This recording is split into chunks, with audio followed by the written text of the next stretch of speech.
اب طوفان نوح کے بارے میں جانتے ہیں کہ طوفان نوح کیوں آیا تھا اور اس میں کون کون زندہ رہا تھا۔ طوفان نوح یہ ایک ایسا طوفان تھا جس نے دنیا کی تمام بلند عمارتوں کو توڑ دیا تھا۔ بڑے بڑے پہاڑ پانی کی موجوں کے سامنے غائب ہو گئے تھے۔ اس طوفان میں دنیا کی ساری آبادی ختم ہو چکی تھی، مگر پانی کے ان بڑے بڑے عظیم موجوں کے اوپر صرف ایک کشتی تیر رہی تھی۔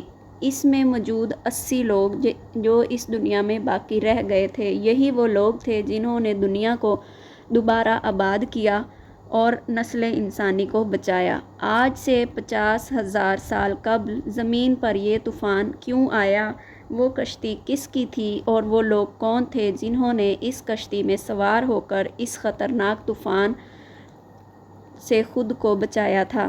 اس ویڈیو میں ہم ہزاروں سال قبل آنے والے طوفان کے بارے میں جانیں گے، جسے طوفان نوح کے نام سے جانا جاتا ہے۔ حضرت آدم علیہ السلام کے دنیا میں آنے کے بعد ان کی اولادیں دنیا میں خوب بڑھی، لیکن ایک مدت گزر جانے کے بعد وہ لوگ خدا کو بھول چکے تھے اور ابلیس نے انہیں کفر و شرک میں مبتلا کر دیا تھا۔ خدا کی عبادت کے بجائے انہوں نے مٹی اور پتھر کے بت بنا کر ان کی پوجا شروع کر دی تھی، اور ان کی نہ صرف عبادت گاہیں بتوں سے بھری پڑی تھی بلکہ ہر گھر میں بت رکھے ہوئے تھے۔ وہ لوگ حضرت آدم علیہ السلام، حضرت شیس علیہ السلام اور حضرت ادریس علیہ السلام کے احکامات کو بھلا چکے تھے۔ حضرت ادریس کو وفات پائے سینکڑوں برس گزر چکے تھے، چنانچہ اللہ تعالیٰ نے انہی کی قوم میں سے ایک نیک اور پاک دامن شخص کو نبی بنا کر بھیجا، آپ جس کو نوح کہا جاتا ہے۔ آپ علیہ السلام کے والد کا نام لمک تھا اور وہ حضرت آدم علیہ السلام کے بیٹے حضرت شیس علیہ السلام کی اولاد میں سے تھے۔ حضرت نوح علیہ السلام اللہ کے پہلے رسول تھے جنہوں نے اپنی قوم کو تبلیغ کی۔ آپ علیہ السلام پر کتابیں نازل ہوئی اور آپ علیہ السلام کی قوم پر سب سے پہلے عذاب نازل ہوا۔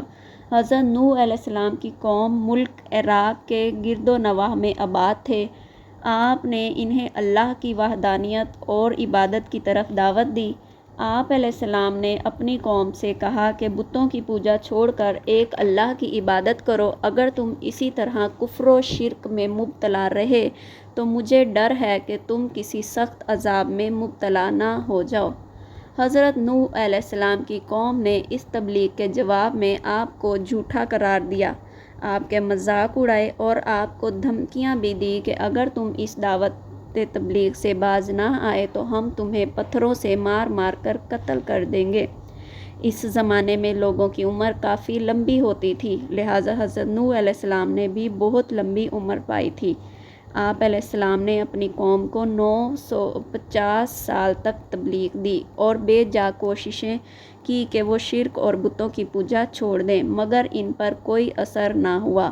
اس قوم میں صرف چند غریب لوگ تھے جو آپ علیہ السلام پر ایمان لائے، جن کی تعداد 70 یا 80 کے قریب تھی۔ جب دعوت و تبلیغ دیتے دیتے مدتیں گزر گئیں، آپ علیہ السلام کی قوم میں کوئی تبدیلی نہ آئی، تو آپ علیہ السلام کی طرف اللہ نے وحی نازل فرمائی کہ جن کی قسمت میں دولت ایمان تھی وہ ایمان لا چکے ہیں، اور ان کے علاوہ اور کوئی ایمان لانے والا نہیں، اور اس لیے آپ علیہ السلام ان کے لیے غم زدہ نہ ہوں۔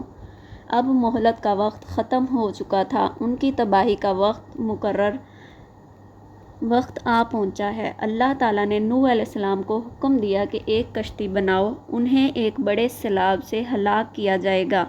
اسی لیے اللہ نے نوح کو پہلے ہی کشتی بنانے کا حکم دے دیا تھا۔ حکم ملتے ہی حضرت نوح علیہ السلام نے کشتی کے لیے لکڑیاں کاٹنی شروع کر دی۔ اللہ نے اپنے نبی کو لکڑی کاٹ کر تختہ بنانے کے ہنر سے نوازا تھا، لہٰذا آپ نے ان لکڑیوں سے تختہ بنانا شروع کر دیا۔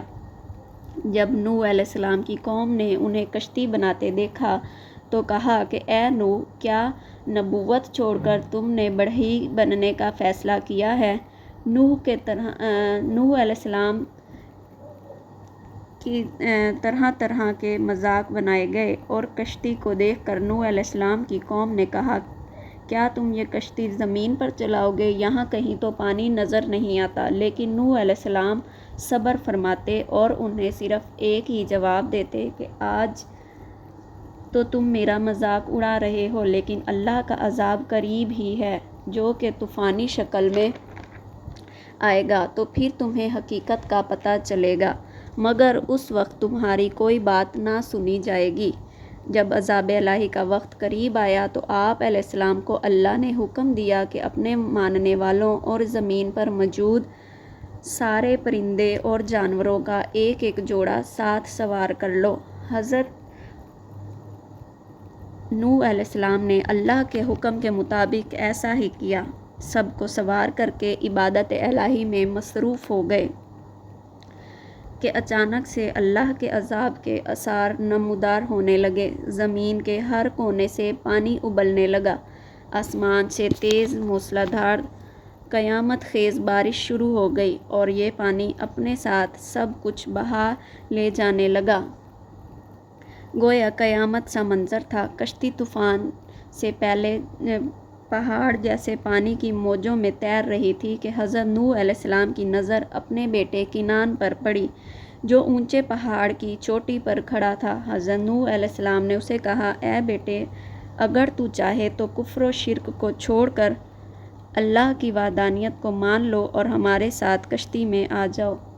مگر ان کے بیٹے نے انکار کر دیا اور کہا کہ تمہیں نظر نہیں آتا کہ میں اونچے پہاڑ پر ہوں، پانی مجھ تک نہیں پہنچ سکتا۔ اس بحث میں اچانک پانی کی ایک زوردار لہر آئی جو اس پہاڑ کو کنعان سمیت غرق کر گئی۔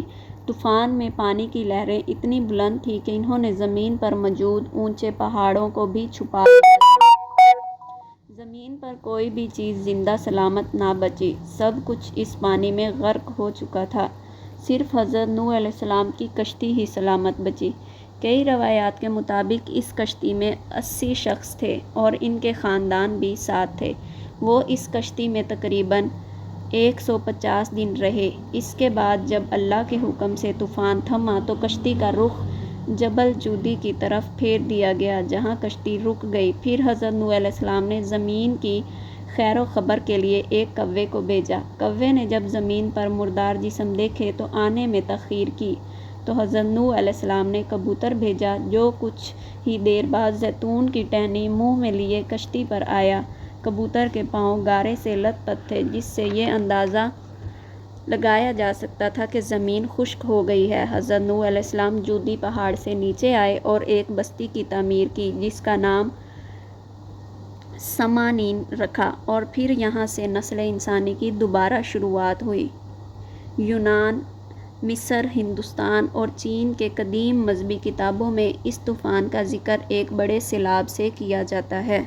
زیادہ تر مذہبی کتابوں میں ایک کشتی کا تذکرہ ملتا ہے جس کے ذریعے بچ جانے والوں نے نسل انسانی کو باقی رکھا۔ اسی طرح سورہ ہود میں اللہ کا ارشاد ہے، اے نوح، کشتی سے اترو، ہماری طرف سے سلامتی اور برکتوں کے ساتھ، جو تم پر اور تمہارے ساتھ والوں پر رہے گی، اور ایک دوسری جماعت ہے، انہیں ہم دنیا میں فائدہ دیں گے، پھر انہیں ہماری طرف سے دردناک عذاب پہنچے گا۔ بے شک یہ دنیا طوفان ہے، شیطان بھٹکانے والا ہے، اور کشتی نوح انبیاء کرام علیہ السلام ہے۔ جس نے ان کی پیروی چھوڑ دی وہ نوح کے بیٹے کی طرح ہلاک ہوئے، جبکہ اس میں محفوظ وہی رہے جو کشتی نوح میں سوار ہو گئے۔ اب بات کرتے ہیں نوح علیہ السلام کی شکر گزاری کے منظر کے بارے میں۔ اللہ تبارک و تعالیٰ نے نوح علیہ السلام کو اپنا شکر گزار بندہ فرمایا ہے۔ ارشاد ربانی ہے، اِنَّهُ كَانَ عَبْدًا شَكُورًا، بے شک وہ اللہ کا شکر گزار بندہ تھا۔ کہا گیا ہے کہ وہ کھانے پینے، لباس اور ہر ذی شان چیز پر اللہ کی حمد و تعریف کرتے تھے۔ حضرت انس بن مالک رضی اللہ عنہ نے کہا، نبی اکرم صلی اللہ علیہ وسلم نے فرمایا، یقیناً اللہ بندے سے اس طرح راضی ہوتا ہے کہ وہ کھانا کھائے اور اللہ کی حمد بیان کرے، اور پانی پیے اور اللہ کی تعریف کے کلمات ادا کرے۔ یہ روایت مسلم، ترمذی اور نسائی نے ابو امامہ رضی اللہ عنہ سے بیان کی ہے۔ ظاہر ہے کہ شکور وہ شخص ہے جو دل زبان اور اعضاء و جوارح سے ہمہ تن اور ہمہ وقت اطاعت بجا لائے، جیسے کہ شاعر نے کہا، تیرے احسانات نے میری طرف سے تجھے 3 چیزوں کا فائدہ پہنچایا، میرے ہاتھ، میری زبان اور پوشیدہ دل کا۔ نوح علیہ السلام کے روزے کا ذکر۔ عبداللہ بن عمر بیان کرتے ہیں کہ میں نے رسول اللہ صلی اللہ علیہ وسلم سے سنا ہے، آپ صلی اللہ علیہ وسلم فرماتے تھے، نوح علیہ السلام نے یوم الفطر اور یوم الاضحیٰ کے سوا تمام زمانے کے روزے رکھے۔ طبرانی کی ایک روایت میں یہ زائد الفاظ بھی ہیں، داؤد علیہ السلام نے نصف زمانے کے روزے رکھے اور ابراہیم علیہ السلام نے ہر ماہ سے 3 دن کے روزے رکھے۔ ثواب کے لحاظ سے انہوں نے پورے زمانے کے روزے رکھے، کیونکہ ایک نیکی کے بدلے 10 نیکیوں کا ثواب ملتا ہے اور ایک مہینے میں 30 دن ہوتے ہیں۔ اسی طرح یہ پورے زمانے کے روزے ہوئے اور عملی لحاظ سے انہوں نے زمانے بھر کے روزے نہیں رکھے، یعنی مکمل زمانے کے روزے نہیں رکھے۔ نوح علیہ السلام کی حج کا ذکر۔ حضرت ابن عباس رضی اللہ عنہ بیان کرتے ہیں، جب رسول اللہ صلی اللہ علیہ وسلم نے حج کیا اور وادی اسفان میں آئے تو فرمایا، اے ابو بکر، یہ کون سی وادی ہے؟ انہوں نے کہا، یہ وادی اسفان ہے۔ فرمایا، اس وادی سے نوح، ہود اور ابراہیم علیہ السلام اپنے سرخ جوان اونٹوں پر سوار حالت میں گزرے ہیں، ان کی مہاریں کھجور کے پتوں سے تیار کردہ تھیں، انہوں نے چغے پہنے ہوئے تھے اور دھاری دار چادریں اوڑھ رکھی تھیں اور وہ بیت اللہ کا حج کرنا چاہتے تھے۔ اس حدیث میں غرابت ہے۔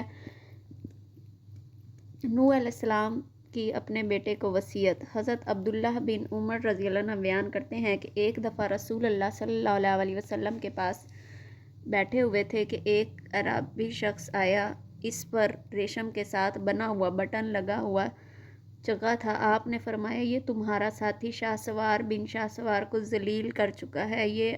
یا آپ نے فرمایا، شاہ سوار ابن شاہ سوار کو ذلیل کرنے کا ارادہ رکھتا ہے اور چراوے کے بیٹے کو عزت دینا چاہتا ہے۔ پھر آپ نے اس کا دامن پکڑا اور فرمایا، کیا میں تمہارے جسم پر بے وقوف لوگوں جیسا لباس نہیں دیکھ رہا؟ پھر فرمایا، جب نوح علیہ السلام کی وفات کا وقت قریب آیا تو انہوں نے اپنے بیٹے کو کہا، میں تجھ کو وصیت کرتا ہوں، 2 چیزوں کا حکم دیتا ہوں اور 2 چیزوں سے روکتا ہوں۔ میں تجھ کو لا الہ الا اللہ کا ذکر کرنے کا حکم دیتا ہوں، کیونکہ اگر 7 آسمان اور 7 زمینیں ایک پلڑے میں